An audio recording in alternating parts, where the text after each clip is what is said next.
Ladies and gentlemen, welcome to Retro Warriors episode 351. Woo. As always, I'm your host, Justin Baker, and as always, I'm joined by resident old bastard, Chris Saturn. Hello. Hi, Saturn. Hi, Justin. I'm just in a weird mood. How have you been? Terrible, really, but I'm okay right now. Yeah. We made it through another week. There you go. Well, it's back. been 2 weeks. We record every 2 weeks. Yeah, but that still means that we have made it through another week. We just did it twice. Right. Yeah. To the listener, we're back for another week, but we cheat. We time travel. We record them early. Anyways, my week. I've played Nothing. 26 hours of Slay the Spire. I've heard of that. Since Tuesday, I think. Yeah, it was a little bit earlier this week that I saw that you had started it, and your status in Discord has been pretty consistently playing Slay the Spire since then. Yeah, it was in, I think, the Ukraine bundle from Humble Bundle is where I ended up with it. That's where I got it as well. And I played it on Game Pass back when it was on Xbox. Yeah. And enjoyed it, but just didn't get super into it. And then it was gone off Game Pass, and then I just never bought it, and then I just moved on. I think it's on PS Plus this month. Yeah, I believe it is. I think it's still on or back on Game Pass now. I'm not sure. But I it's a card game, and I love card games. So I was like, well, I'll just play a little bit of this. And then I started unlocking stuff. Like, I played enough to actually start really unlocking multiple things. I unlocked all the characters. I unlocked all the different play modes. And then I beat the game with one of the characters. Yeah. And minor spoilers, it's one of those games that to get, in air quotes, the real ending, it wants you to beat the game with multiple characters. Right. And so now I got to beat it with a different character. Right. Now you're in it for the long haul. So I go back to the starter character. So I beat it with the character I beat it with was called The Defect. Okay. And he's like a little robot man that does robot man stuff. And it wasn't, I wouldn't describe it as a difficult experience. Like, it's not an easy game, but I completed it in not a lot of tries with The Defect, and it was relatively, straightforward. Yeah. And then I went back to the character that literally the game starts you with, the Ironclad, who's like this warrior fighter type guy. Okay. And I have done 59 runs with the Ironclad. And I cannot fucking beat the game. I cannot beat it with him. And I've realized what it is because it's a deck builder. You start off with a static deck. Every time you start a new run, it's the same deck. It's the same 10 cards. I think it's 10. Okay. And when you beat monsters at the end of the battle, you can add a new card to your deck. You get a selection of a couple of them. And so each character kind of has their own deck styles, their own archetypes built into their pool of cards that are available to them, right? And the way it wants me to play the Ironclad is not the way that I play card games. It's not the way my brain works. I don't know what it is. I can't make it happen. No. You know what I mean? And I've reached a point where I'm like, I'm going to beat it with Ironclad. It is going to happen. I'm going to make it happen. I'm going to force it. And I've been, I don't want to say obsessed, because then that would be admitting it. But I've been playing so much, just trying to beat it with Ironclad. And as soon as I do, I've got 2 more characters I have to beat it with. And then I have to get the real ending. I keep hoping that someday you'll be able to get past the creepy aesthetic and play Inscription. Now, I will say, I've looked at Inscription. Yeah. It doesn't seem like scary to the point that I wouldn't play it. It's not really. And really, even when it does start to get creepy, it'll throw some comedy at you, because it's a funny game as much as it is a scary game. And I'm just curious if you were to play it, because I want to hear, as somebody who really enjoys card games, if it is a worthwhile card game. I know it's a broken card game because it's not designed to be played by 2 people. Yeah. Well, let me give you a secret about card games. They're all broken. They're all in various states of broken at any given point in time. Yeah. And then they fix it, and then they break it again. That's just how they've always worked. So Right. So I was just, someday I want to know if you can identify what it is that makes me totally okay with that one when I'm not generally okay with card games. yeah. Just- Have I'm you? curious. Did you ever play Slay the Spire? I haven't yet. I Okay. own it now, so I plan on at least trying it at some point because so many people have told me I need to try that. Also, people keep telling me I need to try Voice of Cards, which is apparently more JRPG than it is card game. It just uses cards as an aesthetic. So, like what I do like about Slay the Spire is that, because a lot of people are like, oh yeah, it's a card game, and what they really mean is it's just a regular game. it is a game that has cards for some reason. Yeah, they've just put the actions into cards, Right. And like Metal Gear Acid, for all its greatness, I don't know that I'd super define that as a card game as much as just a tactical, a tactics game. Yeah, you know what I mean. Same with the Kingdom Hearts Chain of Memories. It uses Yeah. cards as its gameplay mechanic, but it is definitely not a card game. But Slay the Spire is a deck builder. Like, it is through and through. It is a deck builder. It is a card game first, and it is a good one. And then it is also a roguelike. Yeah. You know, the you are playing a card game to interact with this world, but you're very much like sitting down and playing a card game. Yeah. So I think it's really scratching that kind of card game itch for me right now, because Nice. Andrew's been busy for a month, so I've had no one to play cards with. I've got in, and so that was my like. That was how I was going to get it in, you know. Nice. I also picked up the D&D Gold Box collections on Steam, which we talked about last week, I think. Yep, they are out. They are literally just ROMs in DOSBox. No, they're not. They're disk images. Sure, whatever. Disk images in DOSBox. Yeah. They put a launcher. Because nothing said, even the press release, nothing said anything about like, hey, what is this product? Right.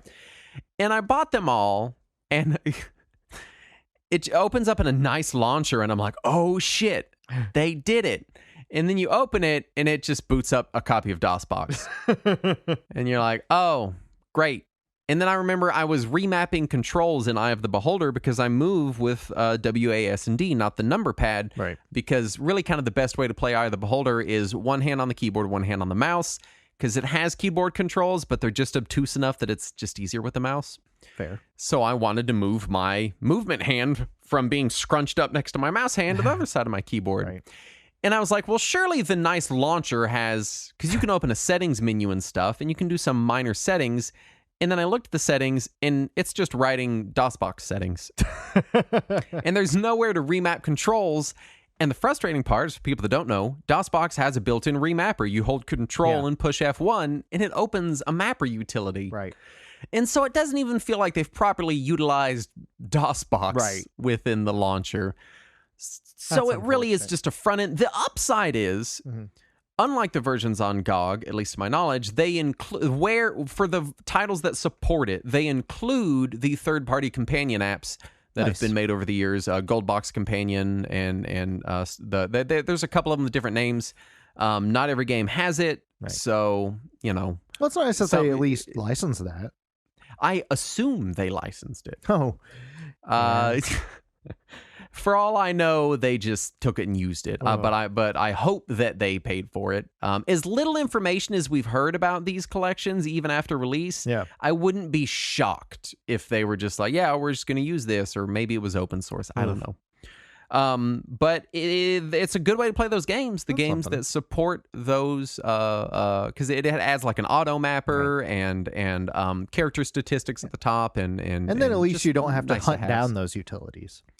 Right. The downside is you can't play the game full screen because the Gold Box Companion utilities attach to the side of the DOSBox window. Yeah. They're like drawn onto it. Right.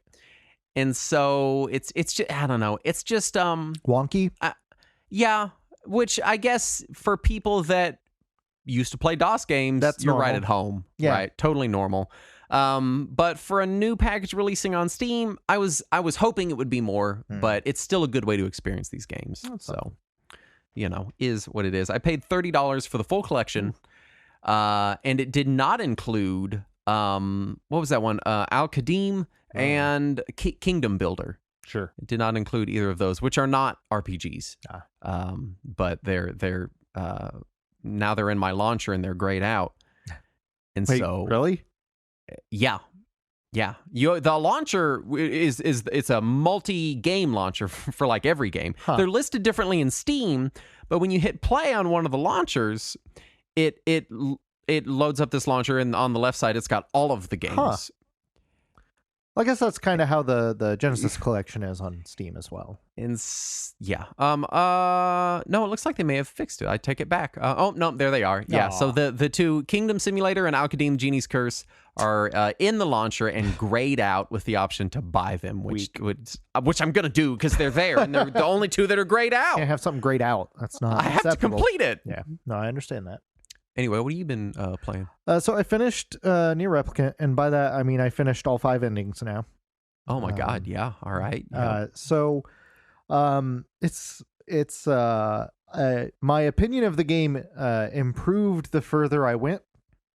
So for anybody who hasn't played any of Yoko Taro's games, they all ultimately end up with an existential crisis where any good deeds that you thought you did had some sacrifices you didn't know about, and once you know all the answers, you suddenly question if that was even a good deed or if you're a giant monster.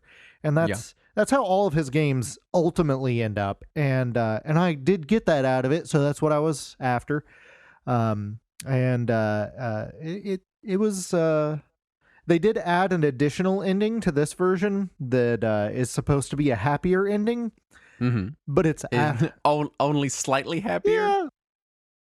Yeah. I guess it's happy for the central characters, but it still takes place after you basically doomed humanity. So humanity is going extinct, but hey, these 3 characters are having a good day.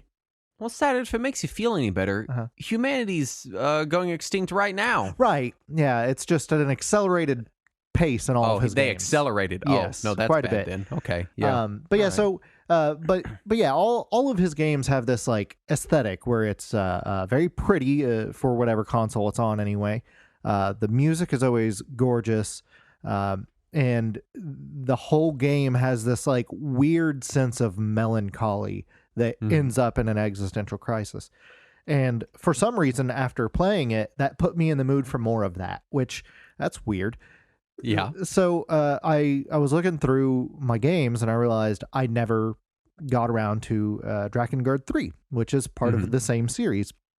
So it's the same director. So presumably it is the same kind of thing. Same style. Right. And I was definitely still getting that vibe as far as storytelling and music and all that. However, as soon as I got into like combat at all, like very near the beginning of the game, and I'm playing it on the PS3 from my disc, so it is, the way it is meant to be played, it was struggling to hit 10 frames a second. No, 10? Yeah, it was bad. It was choppy. I could not tell what was going on. It was real bad.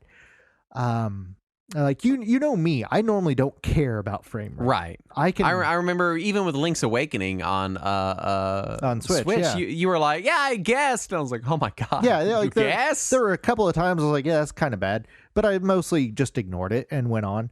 But no, this is bad. This is real bad. To the point to where I couldn't keep going after a couple of battle sections, because if you haven't played Drakengard, it's half of the game is like a flight sim but you're on a dragon, and the other half of the game is a Muso game. Yeah. So it was the Muso segments that were obviously the problem because of all the units on the screen. Right. And you would think that the PS3 could handle that because the PS2 had so many similar games. Yeah, but I guess not. So I just I put that off. Could you emulate it maybe and like increase the clock speed? So or you just gave up on it? I gave up for now. I was looking at it on the emulator, and it looks like there are some issues emulating that game. So I am just going to put it off for now, and hopefully the emulator fixes it in the future. So instead, I decided I would look at Nier Reincarnation, which is their mobile game. Mm-hmm. And I originally just ignored it because mobile game. But mobile game, right? When I was reading about it, the director says this is canonically the third and final game in the series. Whoa, no! And I'm like, well, fuck. All right, I guess I should at least look at it. And so it does have all the mood that I was looking for. So it is. Mm-hmm. It's got that melancholy feeling. Actually, it's got a straight up depressing feeling. I will say mobile games make me very depressed. So yeah, I can see that. It's very pretty. The music is gorgeous. The gameplay is. I have a hard time calling it gameplay because the combat is basically automated. You just have cooldown timers for abilities, and you can tap them when they're ready, and you have to tap them pretty much the second you're ready, or you don't win. So, but you can turn them on auto, and then you do nothing during combat. And so it's an idle game. If that, and then the story segments are all like 2D storybooks that are like, there's anytime that you can move, an arrow shows up to show you exactly where you can move, and you can move nowhere else. So you just walk to that area, and then the story continues. Great. So the storytelling is good, but the gameplay is barely gameplay. However, it does have monetization, thankfully. The two of the things you can purchase cost $100. What? Why? The weirdest thing is, I can't figure out why you would need any of it. I am playing through the game with what are they? Like character boosters or something, but I am having no problems just like obliterating the story mode without buying anything. I'm not even remembering to collect whatever daily login bonus bullshit it gives me. It's just pretty easy. And I'm thinking like maybe all this shit is for the end game, but I don't care about that. I just wanted the story and then to move on with my life. So I think I'm going to get away without ever giving them $1, and maybe I can still experience the story. So I'm gonna see how that works. Yeah. I'm not hopeful about the future bad. of gaming, is what I'm saying. You and Sid Meier, neither one of you are feeling very good about it. No. Watch out for that monetization, you guys. And the weirdest thing is, the game's in-game shop is in yen. Oh. Exclusively in yen. And that's on the Western release, because originally it was exclusive to Japan for like 3 months. And then they released it internationally, so it's available in all regions. And it's in yen, which made me question, like, is this something that other countries have to deal with? Like, are they like, all these fucking games are in American dollars, and we just don't notice that? Or is this weird? I don't know. I wonder. Yeah. I mean, surely they would. I mean, I don't know. Yeah, you'd think we'd have heard about it by now, but who knows? What I have heard about is the news. Have you? First up reports. Let me just say, have you? Because sometimes when we read through the news, you're like, oh, I hadn't heard about this one. So no, I don't read any of it. No. Not even while you're saying it. I like to be surprised. You know? Anyway. Reports claim up to half of the staff of the upcoming Perfect Dark remake have quit. Huh. So I'm great. So I've heard conflicting things about this too. They say that they really? They say so. Some of the stories are saying that all these people are quitting. Others are saying that they are leaving to go to other projects because their part of the involvement is over and the rest of the development is really being done at Crystal Dynamics now.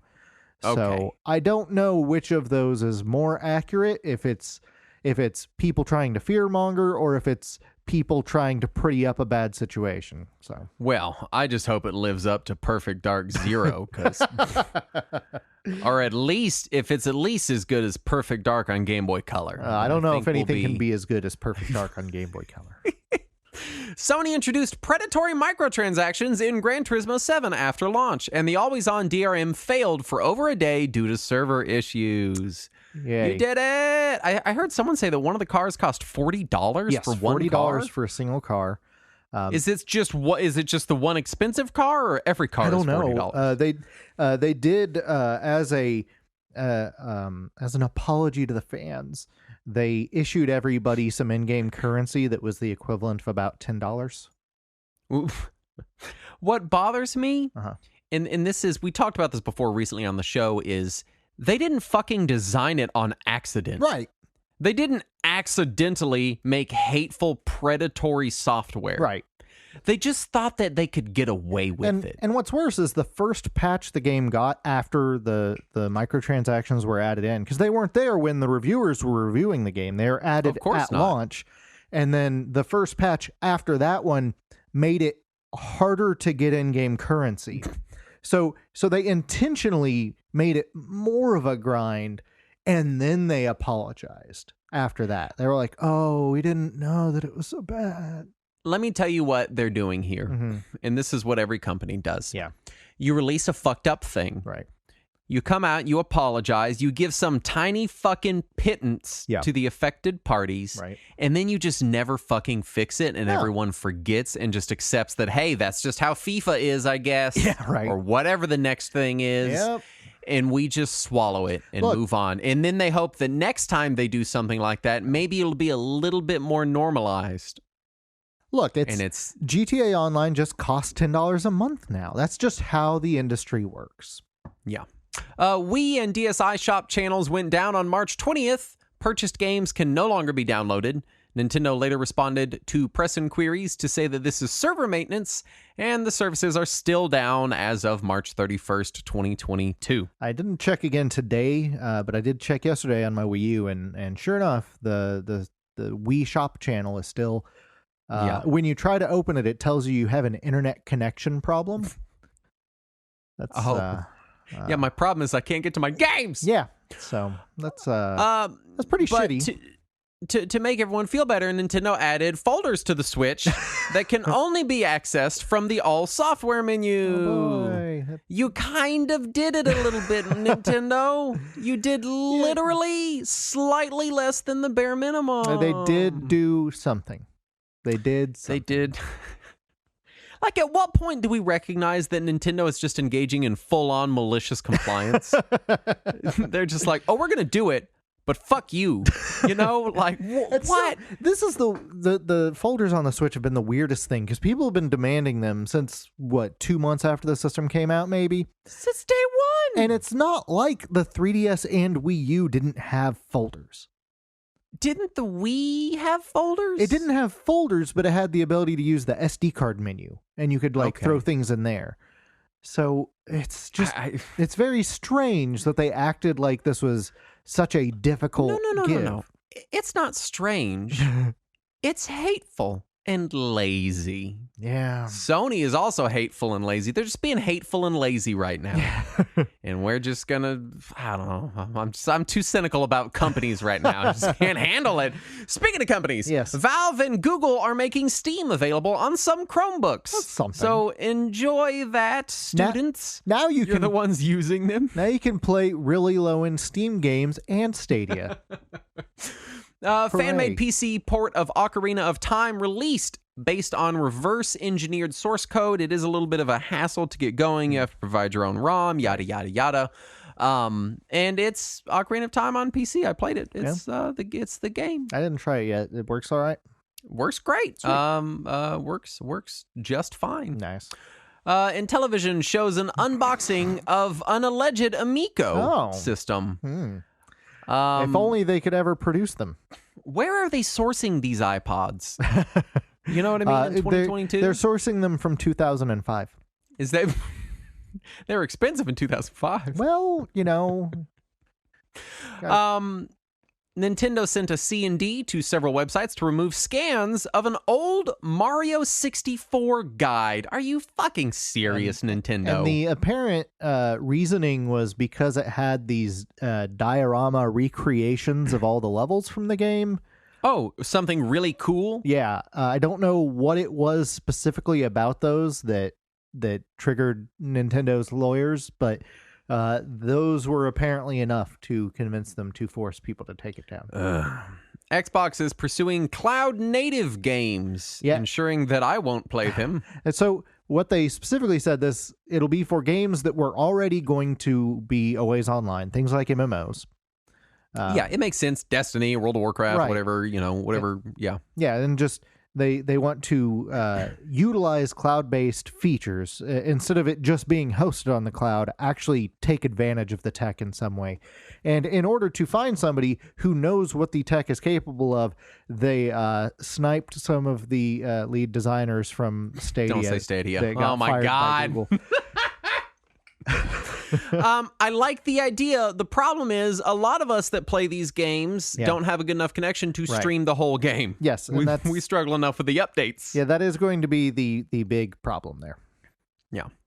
Sierra founders Ken and Roberta Williams are remaking Colossal Cave Adventure in 3D for PC and VR. Did you read this one? Yeah. This is neat. Yeah, it's basically like we were bored during COVID, so we're coming out of retirement. Yeah, we here it is. Yeah. And finally, John Romero reveals that id was nearly purchased by Sierra in the 90s. Yeah. And they apparently went back and talked to Ken Williams about it too, and he was like, "Yeah, we tried to do that." Like how casual he is in your impersonation. Yeah, that was us. Yeah, we did that. We're out of retirement. Yeah, I tried to do that. That was me. Hey, you guys like VR? You like Colossal Cave Adventure? You like soft porn adventure? No, we're not going to do that one again. What? We can't? Illegal? You just put it in the beaded curtain section of the video store. What do you mean they don't have a beaded curtain section? What do you mean they don't have video stores? Where am I? Yeah, now I'm just imagining. Ken and Roberta Williams just walked out of 1981. Yeah, like it's the day that Sierra shut down is the day that they just like went off and lived on a farm off the grid, and they came back and they're like, "What the fuck is Instagram?" Okay, first of all, Sierra shut down in like 2009. Yeah, the long ago, Saturn. Yeah, right. Was Instagram around in 2009? I mean, it was. Yeah, right? I mean, Sierra published Counter-Strike. Yeah, in like 2000. That was in the early 2000s, though. 2003? Yeah. Is that Counter-Strike? Yeah, something like that. Anyway, that brings us to the topic at hand. This week we're talking Final Fantasy VI Pixel Remaster. Yeah. It's Final Fantasy VI again. They released it again, and you can play it again, and we did. It's the again version. That was its working title. Final Fantasy VI again. I still maintain that Pixel Remaster is the dumbest possible name. It was Pixels the first time. That's true. But they remastered the Pixels. Worse. We'll get to it. This was published by Square Enix on Steam, iOS, and Android via Google Play and Amazon App Store. Released worldwide February 23rd, 2022. Yes. That was recently. I picked this one up at launch. It is my first, I think, well, no. So I played it for the show back in like 2016. Right. Because we did an episode on it. Yeah. And I started the GBA version between then and now and just kind of fell out of it. So this is my first time really putting a lot of extra hours in it. And just revisiting it. Since playing it for the show. And playing it for the show was the first time I ever beat it. Yeah. Or even got out of the prologue. Ouch. Because when I played it originally, I found it extremely boring. Because it takes a little bit to kind of kick off. You know, it's. See, when I played Final Fantasy VI the first time, so this would have been my birthday in '94, so I would have been 12 years old. Okay, I was 6. Yeah, and I picked it up and I played like an hour, and I was angry because none of the characters from Final Fantasy IV were in it. So I turned it off. Logical conclusion. Well, so it was called Final Fantasy 3 here, and the previous game 4 was called 2 here. So this was the next one, and some of the magazines had erroneously said that the upcoming Final Fantasy 3 would feature the children of Cecil and Rosa from Final Fantasy 2. And when that didn't happen, I was upset. And I turned it off. And I went in the other room, and I was brooding. And the next day I got home from school and my mom was like 7 hours into the game. And she's like, "This one's really good." And so that's when I gave it another shot. And to be clear, I did very much enjoy the game. It's a good game. It is a very good game. Yes. But my first encounter playing the game was, was it the Wii Virtual Console release? So that would have been 2007, 2008, somewhere in there. I think I want to say I had it on GBA, and either I didn't really play it or I started and put it down. I don't know what the deal was. But if I owned it on GBA, I put so little time in it that I don't even remember it. Yeah. My playtime was the Wii Virtual Console release, you know. So it is worth going over Final Fantasy VI very briefly before we get into specifically the Pixel Remaster, which is what we want to talk about in this episode, because Saturn, you know the game, I would say, relatively well. Yeah, I've played it several dozen times, so we'll say that. And you have lots to say about the changes that they made in the Pixel Remaster. There are some changes, yes. So let's go through regular Final Fantasy VI. Right. Came out on the Super Famicom and Super Nintendo in 1994 in Japan and North America. Right. We did, episode 59 was a whole episode on it. Yes. This was back before we gave JRPGs 2 episodes because apparently we hate, I don't know, giving stuff time. Yeah, we didn't know how to pad things correctly then, so we still just like rushed through things as if we were on a timer. For the totally unfamiliar, it is a turn-based JRPG. It uses the active time battle system. In this one, characters' abilities were predetermined by the story, but you could also customize their abilities with the Magicite and Esper systems to kind of, it's sort of like a proto-materia type thing. Yeah, there's a combination of stat boost increases as well as a magic acquisition. So it gave you some ways to customize a little. Yeah, and the game's staggering roster of 14 playable characters is still weird for Final Fantasy as a whole. True. And Saturn will not quit complaining about it. Yes, I want more games with at least 14 playable characters. That's all I'm saying. I've been waiting since 1994 for just one more Final Fantasy with more than 14. I'm just saying. And also the game, famously or infamously, makes you split your party a lot. 3 or 4 times. Which is kind of weird. Also kind of weird. I can't think of any other times that really happens in Final Fantasy. The final boss of Final Fantasy VII makes you do that. Oh, yeah. It does. Mm-hmm.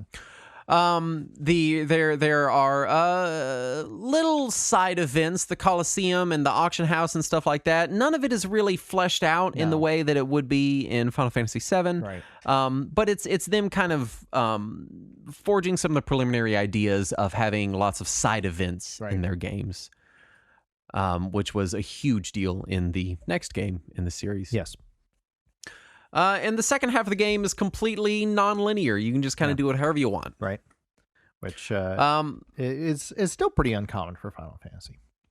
Do you want to go briefly through the story? Obvious spoilers here, so that people that haven't played through the story will be able to understand the issues that we may have in the Pixel Remaster version of the story. So it's just real quick. So you have the Gestalian Empire, and they've been aggressively making moves towards other countries throughout the world.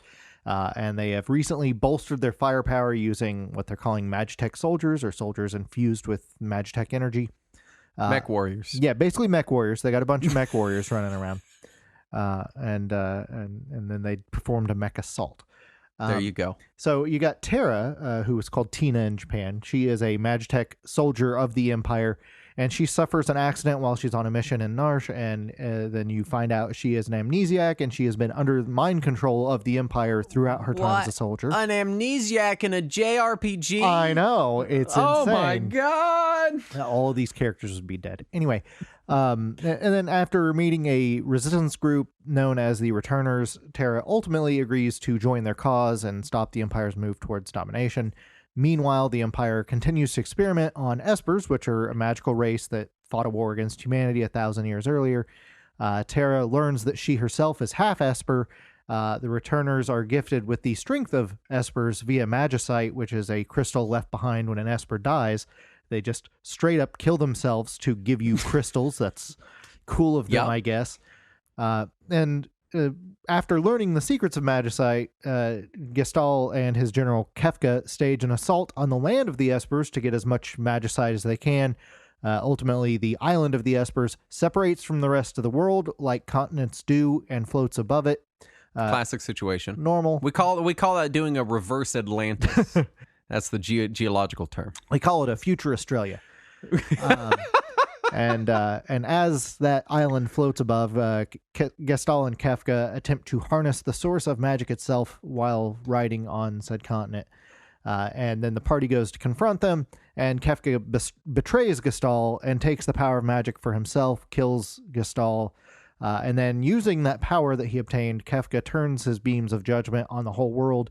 Goes full Evangelion. Yeah, it just reshapes the landscape. Nations are destroyed. Towns are devastated. Countless people die. The entire geography is changed. And then our party slowly reunites a year later. They do what they can to help people, and they get together and they go fight Kefka.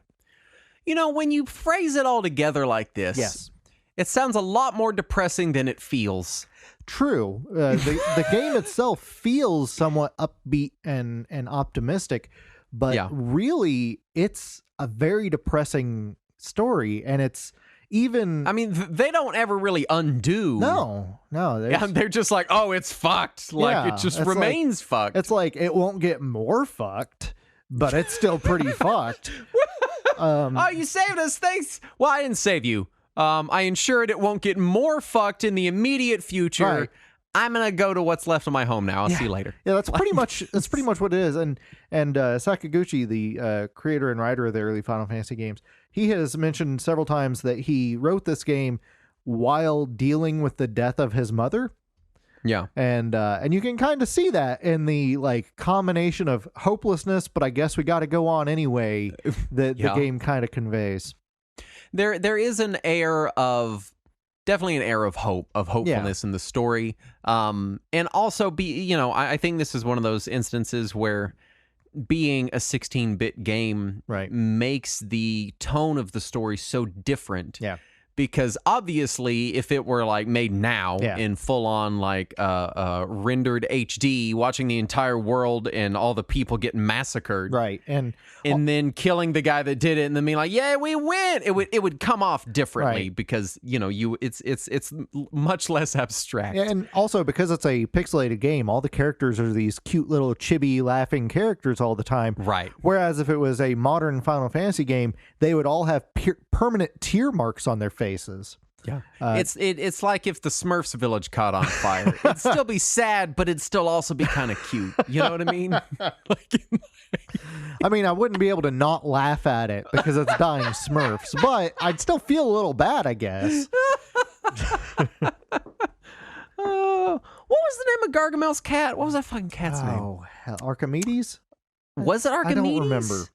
That one you just went straight to Archimedes. That's just a word that came to my mind, and I was like, "Is that very fast?"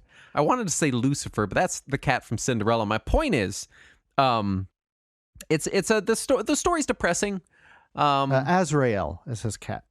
Azrael, yes, thank you. Now we're in the weeds. Let's talk about the Pixel remasters. Yes, sir. Go ahead and walk me through those. Okay, so because you've been following its release, right? I mean, religiously. No, I played through all of them as they came out. Yeah, and then this one, they're like, "Yeah, it's coming," and you're like, "When?" And they're like, eventually, when it's here. So when it's done. Yeah. So they announced it way back in June of 2021, which was almost a year ago now. Mm-hmm. It was supposed to be a, quote, ground-up remake of the first 6 titles. It wasn't, but we'll get to that. Nope. And upon the release of the first batch of the Pixel remasters, because they released the first 3 and then later 4, 5, and 6, the prior mobile releases of 1, 2, 5, and 6 were all delisted, as well as the Steam releases of 5 and 6 were delisted. Which is shitty. Yes. But if I were to have to pick a version of the game to delist, probably would have picked that one. Right. If I were to recommend a version to play, it would be the Pixel remasters over those delisted versions. But it is still a little sad those delisted versions were removed because they have features that these don't. Yes. But anyway, so they were advertised to be completely faithful, quote, to the original games, but they do feature some differences, some notable differences. They appear to be based on the GBA or at least the prior mobile and Steam releases, and they feature many of the same mechanical changes and bug fixes found in those releases. And even though they look more like the original games, behind the scenes they act more like those remakes. Yeah. Any new content added on the GBA or later releases has been removed, like bonus dungeons and bonus scenarios, as well as gameplay mechanics reverted mostly back to the original releases. There were changes that hung around. The items that were added to Final Fantasy 1 were kept. The enemy scaling and experience scaling for the early Final Fantasy games was also kept from the later remakes. So it's not exactly the same as what you play on the original systems, but it feels like they were at least going for the spirit of it. So I'll give them some credit. They did make a unified game engine for all 6 games, though they did have to make some tweaks for 6, which I presume is what led to the delay before its release. All of the pixel art was touched up, with playable characters redrawn by Shibuya Kazuko, who was the original pixel artist that worked with Square on those earlier games. The music has also been remixed under supervision of Nobuo Uematsu. He didn't do the remixes himself, but he supervised and approved of them. All the games also have an art gallery, a bestiary, and a music player. They all have autosaves, which is great. It saves at every screen transition. Oh, it's so nice. I killed myself with Setzer's ability. I was on auto battle with Gamble because I was trying to get the achievement. Yep. And I'm just running through a dungeon grinding, and I was like, oh, shit! Yeah, that's some bullshit that's even an available option on auto battle.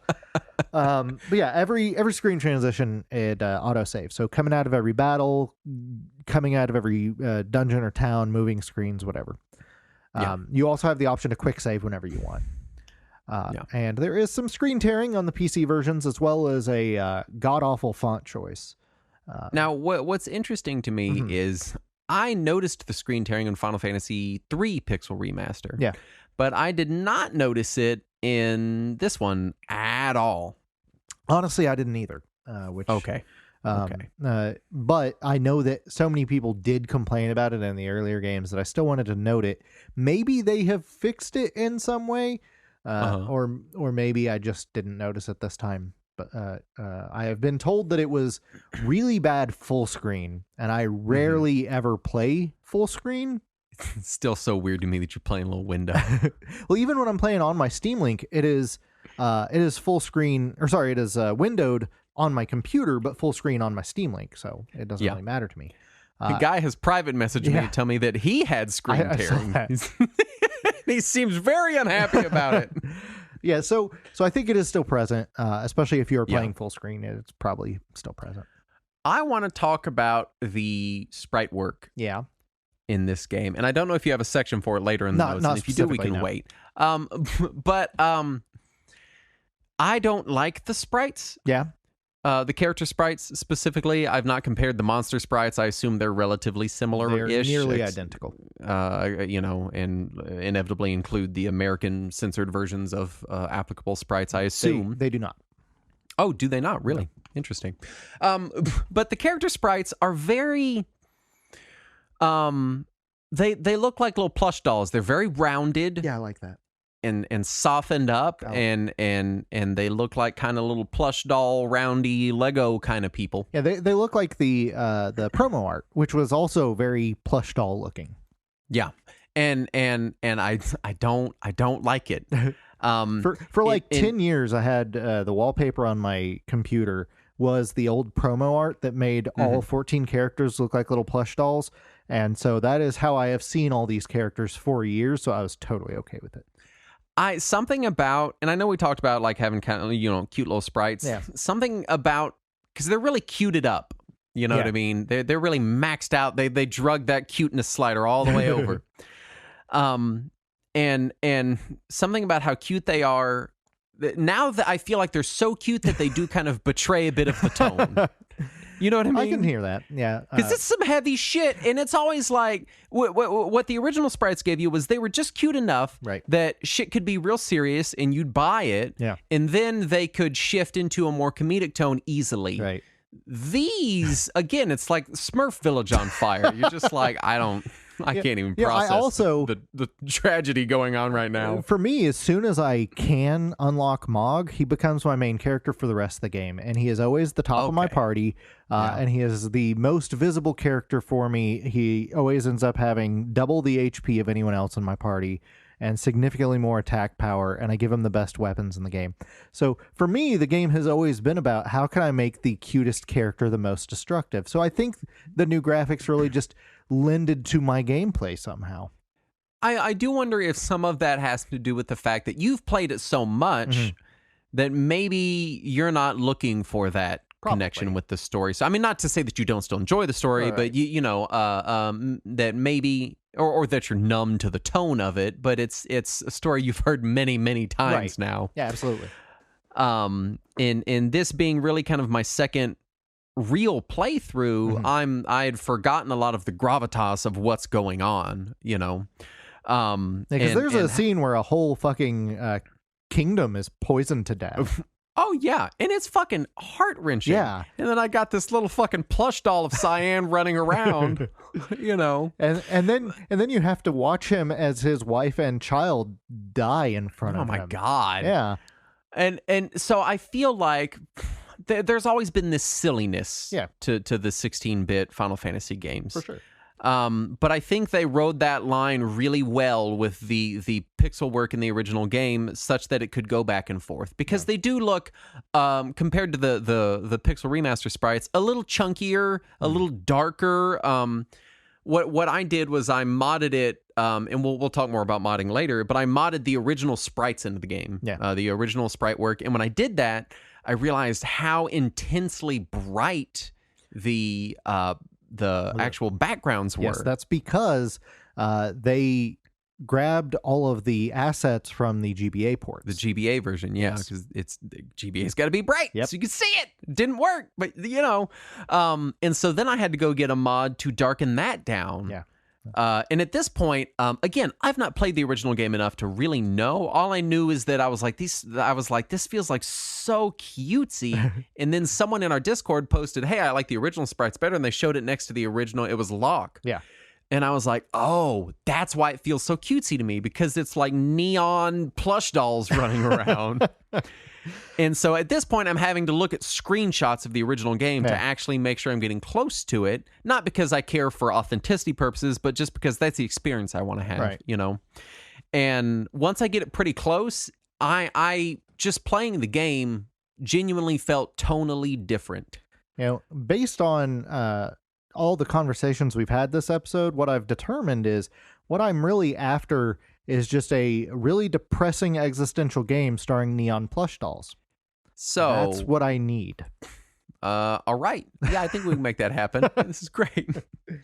I mean, yeah, it's again, the Final Fantasy games have always had some humor in them. Right.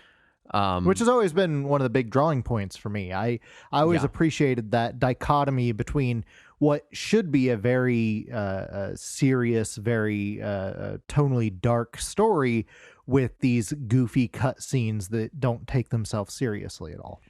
Yeah, and the more I think about it, the more it feels like one of those elements of Final Fantasy as a franchise that people kind of don't talk about as much. Yeah, where it's kind of fallen really by the wayside. Kind in of recent the games. vast majority of them, minus Final Fantasy II, have a lot of real silliness in them. It's true. 2 is depressing as shit. That is true. That's the one. Yeah. You know.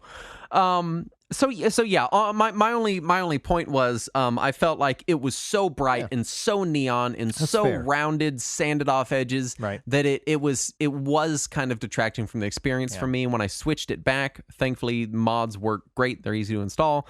It did make a genuine difference for me. And one other thing I will say about the new pixel art is that it's not nearly as consistent as the original, because obviously in the original games, the first 6 games, they were constrained by hardware limitations. They were working within their hardware, and now you have different sprites and different assets at different pixel densities, where like the characters that have all been redrawn are at a higher pixel density than the enemies, which aren't redrawn so much, and then the backgrounds, because they were still trying to recreate those faux Mode 7 graphics of the original, are much lower pixel density, and so you end up with this weird mishmash where it doesn't quite look right. It sometimes reminds me of when you watch old cartoons and you can see the one portion of the thing that's not part of the background, like that's what's going to move, you know? It almost feels like that, like it's just kind of these animation cells laid over top definitely of the rest of the game. I mean, honestly, like if it was someone's first playthrough, I might actually encourage someone to be like, hey, look up a screenshot of what the original Super Nintendo game looked like and see if that feels more correct for what your experience with the story is. Yeah. You know, I don't want to make it sound like any of the sprite work is bad. I mean, honestly, the game looks great on my 65-inch television. It really does. And not with the fake scan lines, though. Oh, my God. Can we talk? Can we talk about, first of all, Square Enix? Yeah. I know you're listening. Saturn has spent so much money with you that he's technically a shareholder. So you have to listen to him. And listen to us when we say, give this fucking font up. Give it up. Get rid of it. Holy shit. Don't put it in future games. And take it out of the old ones for the love of God. What's worse is the better font is already in the game system files, just from the Japanese font files. Yeah. And you can just swap them around and it works. You don't have to introduce any new files and you get a better font. It's whenever we talked about this on the Final Fantasy 3 episode, but whenever people were bitching about the font, I was like, "You fucking dorks! Who fucking cares? What is it? Not Sans or whatever?" And then I saw it, and it's so bad. It's so. As soon as you look at it, you're like, "Oh my God!" Like, am I supposed to read a whole game like this? It's like the Ark of the Covenant. I would prefer Comic Sans. Well, that's fortunate because somebody has modded that into the game. Thankfully, again, modding the font to a nice, easy, chunky, pixely font is super duper easy. Yeah, I modded in the Chicago font, which is the one used in the original Super NES release of Final Fantasy VI, and it looks great in there. Now, can we talk about what Square Enix alleges is a CRT filter? Oh, you mean like the shitty scan lines that emulators had in the mid-90s? If I got my 6-year-old to draw the scan lines on my TV with a Sharpie, it would look better than what Square Enix paid someone to do. Yeah, it's pretty bad. Just don't fucking include it if it's going to look this bad. Just don't. Because, man, I turned it on. I played with it for like an hour, and I was like, God, because I love these like old TV, old scanline filters. Right. The thing about scan lines is they go in between the pixels. Yes. You would think companies that used to make these fucking games that had to have these considerations in their pixel art would remember that they have to line up a certain way on the fucking sprite. First of all, do you think any one person working on this game worked at Square Enix then?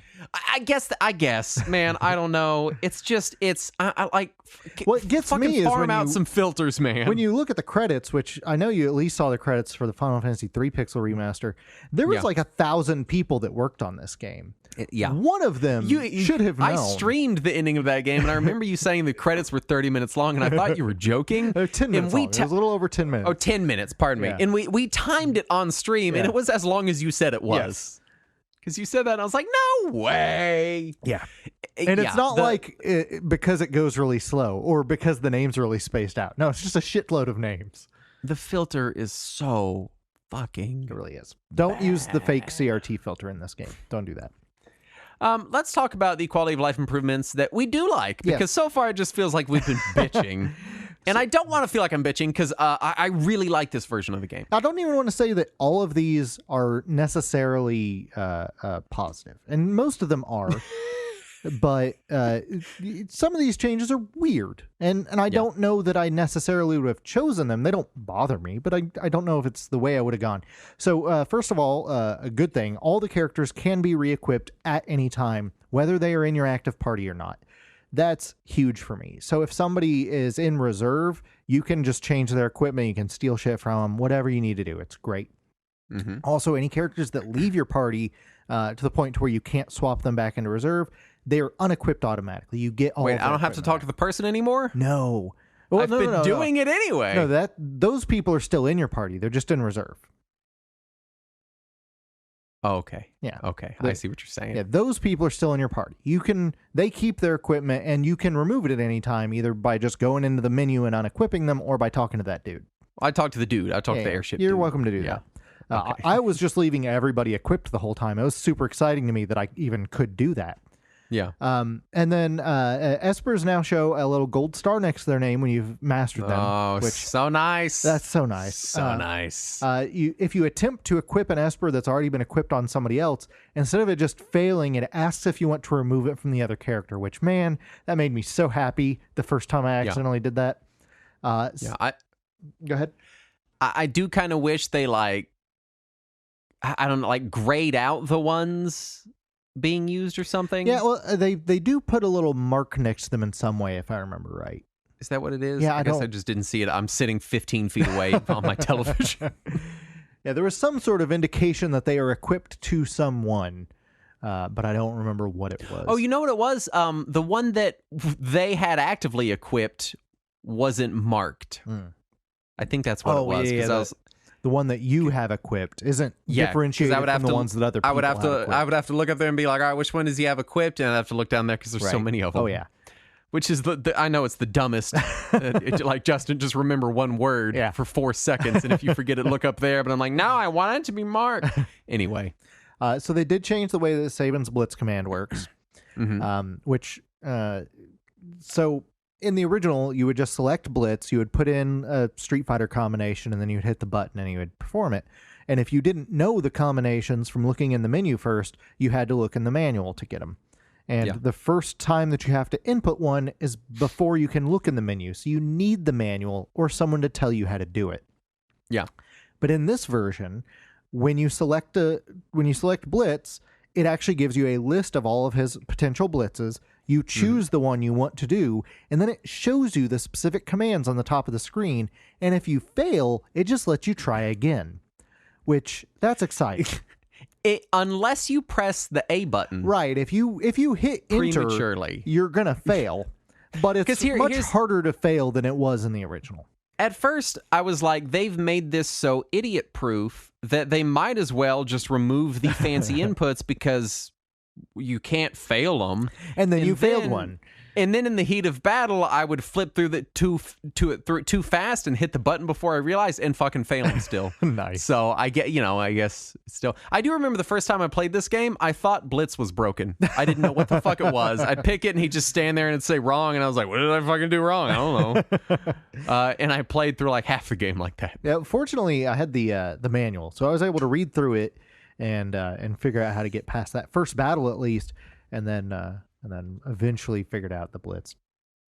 Also, Science Bushido, which used to be Sword Tech, has been reworked so that when you choose it, you again just choose it from a list. In the original, it had a little gauge that would fill up from 1 to 8. And in each number was an attack, and you would have to wait till that gauge hit the number you wanted, and then hit the button.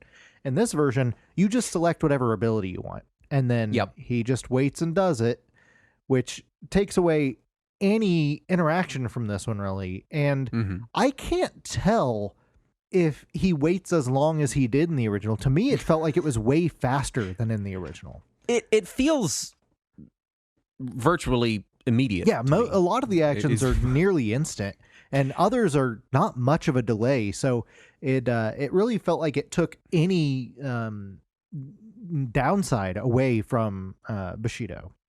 Yeah. I like the idea that they made these abilities less annoying to interact with. Right. But at the same time, once you remove the annoyances, you're really just picking shit out of a menu. Right. And how is it different than picking shit out of any other menu? Right. It makes it no different than Edgar's Tools or any of the other which I guess you could make the argument of why make him different in the first place. Just make him pick him out of the menu. They're, But it was the one thing that made him stand out as a character. in the originals. He had a different kind of attack for some reason. Well, and he had a mustache. It's true. He does have a pretty bitchin' mustache at that. So there, In Japan, his name is Cayenne, by the way, like the pepper. Oh, I see. Also, Saban's name is Mash in Japan. I don't know any of their Japanese names. Those are some of the few that are changed. It's Saban is Mash, Cyan is Cayenne, Terra is Tina, and Strago is Stragus. Oh, yeah. All right. Anyway. Well, there you go. So some other non-menu based things that have changed. The invisible enemies now have an outline, just like invisible characters always have, which, thank God. I don't know why that took so fucking long. Also, they've added buckets of recovery spring water next to random save points in the game. A lot of them, especially in dungeons that you can't easily exit until they are completed, which gives you a chance to heal up when you save without having to use a tent. So if you end up in one of those situations where you're fucked and you're out of tents and you're barely made it to the save point, you're in luck. They put a recovery spring right there, so you're right back in action, and it lets you grind for a bit if you need to. You mean the situations that Saturn literally never gets in, but Correct. I somehow always find myself in? Yes. The amount of times I've locked myself into a situation in a JRPG and been unable to exit it, and then Saturn's like, "How did you even do that?" Yes. We call it the Justin maneuver. And then he goes, "Well, what level are you?" And I go, "Well, 10." And then he always goes, "You're supposed to be 70. How did you even get there at level 10?" And I'm like, "I don't know. I just did it." Ran a lot. No, it has happened to me in a game on the Sega CD version of Lunar 2. I ended up in the last dungeon. I could not fight even one random battle without dying, and I couldn't save again because I ran out of magic points. Oof. Yeah, so I was just stuck. Anyway, some other things that got changed in the game. The opera scene was completely redrawn in HD 2D. It's pretty cool. It also has vocals performed in 7 languages. I saw some complaints about the English vocals, that they didn't sound operatic enough. I thought it sounded fine, first of all, and I did see that somebody from Square Enix said Celis isn't an opera singer. She's not supposed to sound operatic. So I think that's kind of a cop-out, but, I still thought it sounded fine, so I don't care. I feel like all of the characters, I agree that the vocals were fine. Yeah. But also, as I was watching it, it felt like regular singers imitating opera. Yes, I will agree with that. Which I assume that's what it was. Yeah. Which, I don't know. The 2D HD portion was so cool that I didn't really mind, but I did notice. I was like, this definitely sounds like a regular person singing, trying to sound like an opera person rather than an opera singer. One thing I will say about it is there's a segment in the opera where you have to move a little bit. You have to go and interact with Draco. And I have 30 years of muscle memory for that sequence where I know exactly where to move in order to finish the sequence on time. And they changed it because now it is no longer the original overhead view. And man, was I sweating bullets. I just barely pulled it off in time in order to not have to redo the opera. Because I hate having to I did have to redo it once. I love the opera sequence. I hate redoing the opera sequence. Yeah. But I thought it was really cool. Honestly, it made me wish they did the whole game. Actually remastered it like it says in the fucking title, like they said it was going to be in that 2D HD style. I would have loved that. Right. I mean, obviously they would have had made some concessions and changed a lot, but they've already changed so much different stuff anyway that it's like, why, Yeah. I don't know. Anyway. Also, now you can leave mode 7 mode when on a chocobo. You can switch to just an overhead view like when you're walking around normally. And also, one change that I don't like is that now when you die, it just asks you if you want to load an old save file or quit to the title screen. That's not how Final Fantasy VI has ever worked. In the past, if you died, it would just respawn you at the last place where you saved, but you get to keep all of your experience. And now you don't get that. So now if you have been grinding for a while and you die, sorry. Which that's how most Final Fantasy games work. I get that, but it's not how Final Fantasy VI ever worked, and that feels unfortunate to me. It feels like every one of these Pixel remasters feels like Square Enix just made a bunch of random decisions. Yeah. And enough of them happen to be good decisions that the bad decisions are kind of outweighed. I feel like that specific one is because they so desperately wanted to use this one game engine for all 6 of them. Mm-hmm. And they were like, well, how do we incorporate this feature? And they're like, fuck it, don't. Just don't. Yeah. So, let's talk about old quality of life stuff that has been brought into this version. The localization is straight up from the Game Boy Advance version. Not shocking. There is one change in dialogue that I noticed, which is the dialogue between Relm and Edgar when you're leaving Tamaza. They changed it around so that it feels less like he is flirting with her, but it still kind of feels like he's flirting with her. So, yeah, he's just kind of a creep. Yeah, they edited the scene to make it tamer, and it's still not that tame. I don't know. I don't know how they're ever going to someday fix that sequence, if they even want to. Yeah. But it's clear that every translation has been slightly less lechy. Yeah. But they're not there yet. Also, the bonus dungeons from the GBA and mobile version were removed. Why? Along with all the new enemies, all the new bosses, all the new items found in it. The 4 new Magicite were also removed, as well as the new spells that they teach. So all that is gone. It's back to Super Nintendo style. So the GBA version is still the most feature-rich version of the game. True, or the old Steam and mobile version. Content-rich. Yeah. Which you can't buy anymore. Yeah, you have to pirate. Enjoy! Let's just kind of talk about what does and does not work for us. We did a little bit earlier, but you've got a whole list of stuff. Oh, man. I found some glitches when I played this game.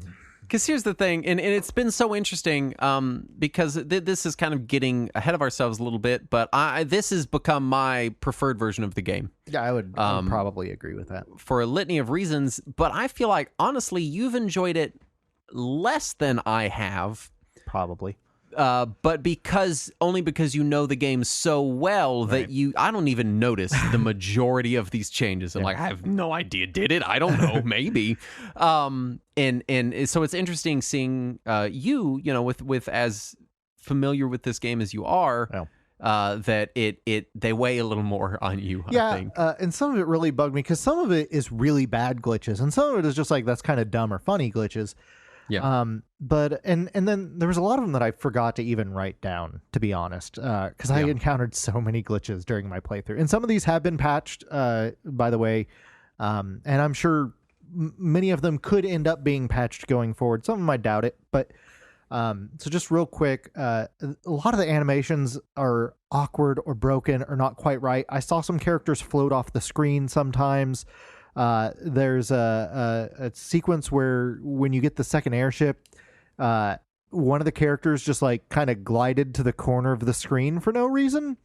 Yeah. Just some weird stuff like that. Also, sometimes the other characters will do Mog's dance instead of him or his intro animation. Also, anytime Umero throws somebody, their pose doesn't reset, so sometimes they'll just be facing the wrong direction for a while. And also, sometimes dying causes your character to use the same animation as if an enemy were changing forms, like the fade away animation that enemies use when they change into another form. Sometimes when you die, you fade away like that and then pop back up as a dead person. Yeah, which that's just weird. Also, if the last enemy in a combat runs away, the game will soft lock and you can't do anything. That seems like a pretty common thing to have happen. It can happen. So also, if all 4 enemies jump at the same time and you jump, the game soft locks because it doesn't know how to make anyone land. If they got stuck in the sky, it's only so big. There's too many people up there. Just fucking calm down, everybody. We'll never find where they landed. It's somewhere. It's probably not on screen. We'll never know. Just quit the game. Just quit. When you're riding a chocobo, sometimes you can ride into a mountain and then you can never get out and you're just stuck there and the game is over. Yeah. There's a sequence before the second half of the game when you're on an airship and Ultros shows up, and if you try to talk to him before he gets into his final position, it just arbitrarily swaps your character and his character, so now he's on the airship and you're out of bounds and you can't move anymore. and the game's over. Some attacks still play out even after the enemies have all died. So you've won the battle. The battle is over, and then one of your characters is like, bio. And you're like, what are you doing over there? And then What are you bioing? And then it says no effect. And you're like, I know. And then the other character's like, I'm using a potion. And it's like, no effect. You're like, what are any of you doing anymore? And then the battle's over. Which is I think strange. maybe the characters in your game have become self-aware and are trying to get out of the game. Yeah. That's what this They've sounds been trying like. so hard to get out of bounds. Also, any actions that are queued up to be used by your team when Gao reappears on the veldt after he has leapt on some enemies, they are supposed to be canceled immediately when he appears on screen so that you cannot attack him. Instead, your characters are just like, I was going to attack that enemy and now this kid's right here, so I'm going to slash him in the face. Yeah, I did that one. Yeah, it's a pain. Also, the ATB randomly resets at the wrong times. Most notably, if you have the black belt relic equipped, which lets you counterattack, as soon as your character counterattacks, that resets his ATB as if that was his command. And that's not right. Also, if you target all the enemies with an ability and then turn on auto battle so that you will continue to target all enemies, if you then get up in a pincer situation where you have enemies on either side of you, you will continue to target all of them on both sides of you, which isn't how the game is supposed to go, but it is at least in your favor, so I'll take it.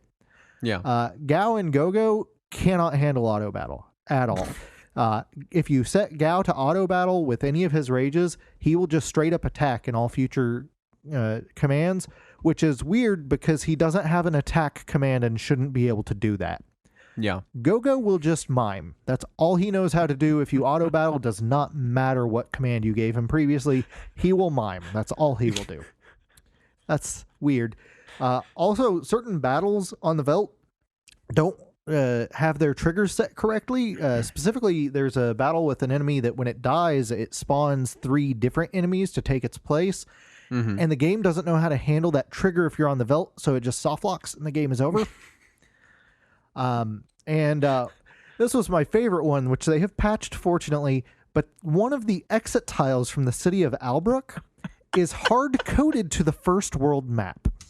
So if you were in the second half of the game and you entered Albrook, and then you try to leave, but you happen to be on that one tile, now you're back in the first world, you can never get back to your airship, and you can never finish the game.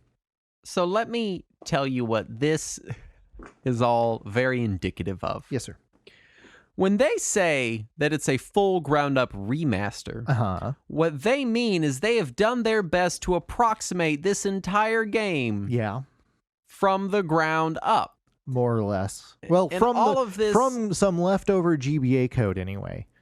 And it's all very indicative of a ground-up remake, and it just begs the question of why not actually remake it instead of just, you know what I mean? It's like tracing your own artwork. It's like, why are you doing that? Yeah, it's really, some of these were just, like, I understand how all of these happened. Like, it all, logically, I get where the programming had a fault.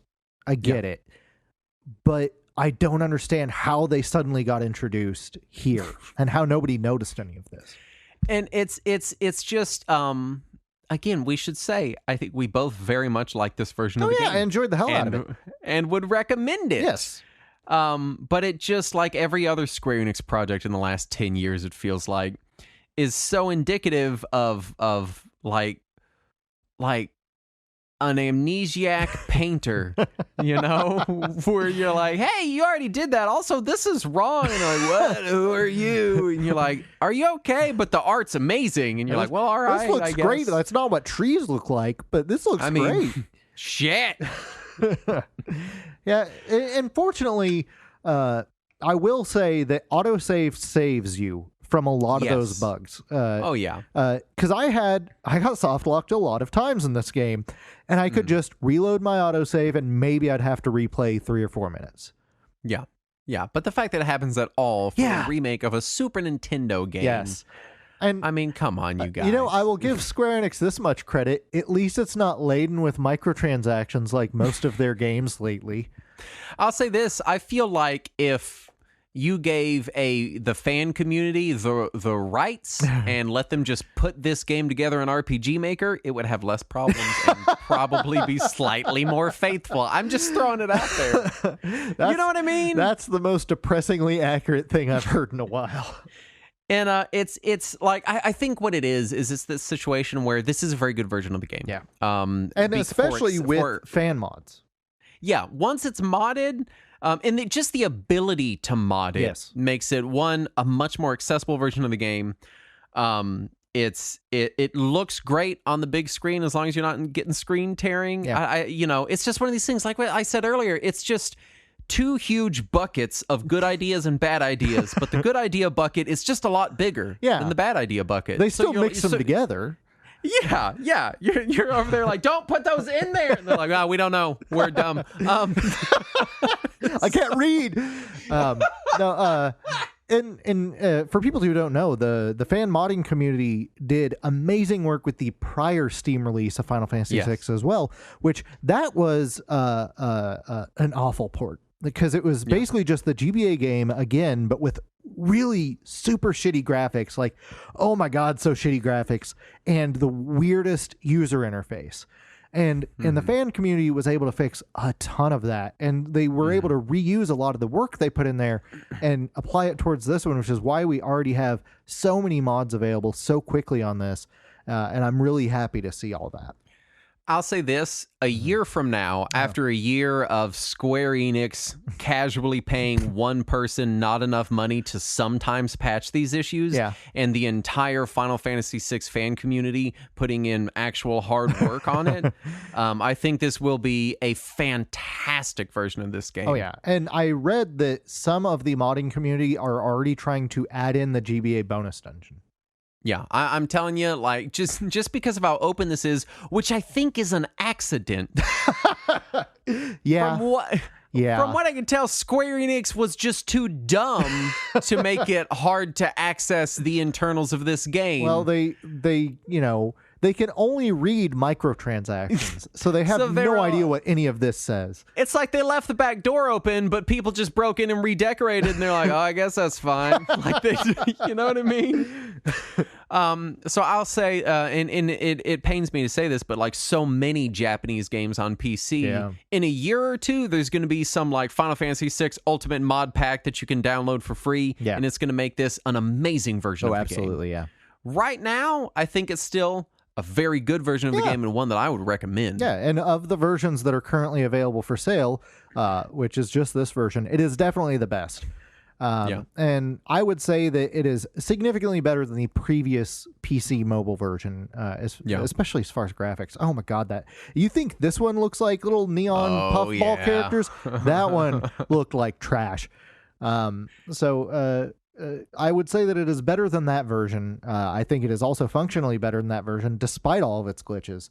And they have, again, already fixed those glitches. You can no longer go back to the first world from Malbrook. They fixed that one. So I don't know. Personally, despite all of my bitching about it, I still really enjoyed it. I enjoyed replaying Final Fantasy VI. I had fun throughout the game, and I would still recommend this version. And then for people that aren't super well versed in the game, I noticed literally none of this stuff. You know, I feel like the guy in a movie theater watching a film with like a film major, you know, and they point stuff out and you're like, oh. Yeah, the best part is after I was coming up with my list of glitches that I encountered, I found a much, much longer list on Reddit of glitches that people found. And I trimmed more than 3/4 of that off before I made the list that I put in the notes here. So there were some bugs in this one. As far as reception and legacy, it's been well received. I mean, it just was well received by us just now. Yeah. And theoretically, this is currently the end of the Pixel Remaster series. True. As of what they've announced, this is it. They haven't indicated anything else. Man, I would really love if they followed this up with some Dragon Quest Pixel remasters of the first 6 games. Nice. I also would be totally down if they made 2D pixel remasters of the PS1 Final Fantasy games, because I really think they need it more. Oh, yeah.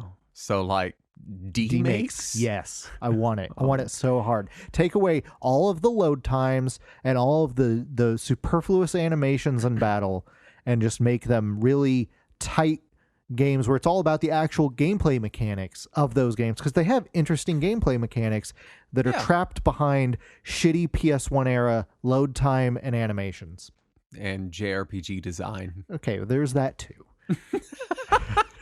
I do feel like, and again, this is the problems that we've listed here, that you've listed, are very indicative of a company saying, hey, here's a framework, we're going to farm this out to a bunch of people and tell them to do their best job to retrace our work from a while back. Right.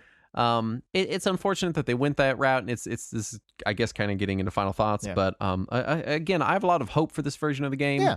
If you're someone who's like as hardcore invested in Final Fantasy VI as Saturn is, you already own it and have probably already finished it. So I'm not. I guess we're not talking to you. I guess. But if you're a prospective Final Fantasy VI player and you're saying, "Hey, I want to play the game for the first time or replay it," I haven't played it for a long time.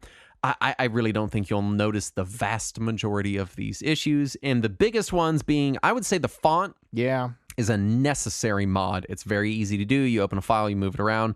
I would say look into modding the sprites and the backgrounds, because it does make a pretty big visual difference in the game. Yeah. But beyond that, I mean, it's good as is. Yeah. It's a fine port. It's definitely playable. I enjoyed it. And I would say for anybody looking to play Final Fantasy VI for the first time, it's accessible, it's available, and it's a very competent port despite the issues that I had with it. I'm really just waiting on a Guile character sprite mod for Sabin. That's all I'm really after. You know, it's perfect. Really, I'd be okay if they redid the whole cast with equivalent Street Fighter costumes. Yeah. Oh, perfect. Did you ever play the Breath of Fire games on Super NES? I played them, but did not play them. You know what I mean? I've started them. You can find Street Fighter characters in them. I guess I'm going to play Breath of Fire hidden now. Just like if you find a hidden room, there's Chun-Li doing a lightning leg in one of them, and the other one had Guile doing a Sonic But boom. They don't join your party? No. It's God damn it. Just overworld sprites of them. Why has there never been a Street Fighter JRPG? Now I want it so bad. It would be so perfect. I would so be in for that. Anyway, yeah, it's good. You should play it. Absolutely. I think it's a great version of the game. You should also go to our Patreon at patreon.com/retrowarriors, where you can listen to me and Andrew mostly talk about mummies. I heard there was some discussion about caveman ghosts. We talked about caveman ghosts, so and let me ask, because I'm not probably going to get around to actually listening to the episode. I like how nicely you phrased the fact that you literally will never listen to Talking Wizards. I would like to, because it sounds really interesting, but I just never listen to podcasts. So my question is, was the conversation about how if ghosts are real, then statistically most of them should be cavemen? Yeah, basically. Okay, good. It was pretty much like, why are there not ghosts of cavemen? Where are they? Yeah, they should be everywhere. In my argument is something you'll have to be on our Patreon to hear. Damn. Because we talked about it for like a half an hour, and then we went straight into researching how to get mummified in 2022, which is a service that is offered. Oh, good. Details within. Yeah. You can also get after hours. You can get early uncut access to this show. And it's a good time. And we would love to have your support, like the following patrons, starting with Eric G. And Leo Labato. Steve Duke. George McBain. Sharp Cheddar. Nick M. Grady Haynes. Gold Leader. And King Vidiot. Are all the people we want to thank for their very kind donations. Indeed. That they make to the show and that I use to buy Digimon. Got to feed your habit somehow, man. Anyway, thank you so much for listening. We'll be back next week. And as always, let us cling together.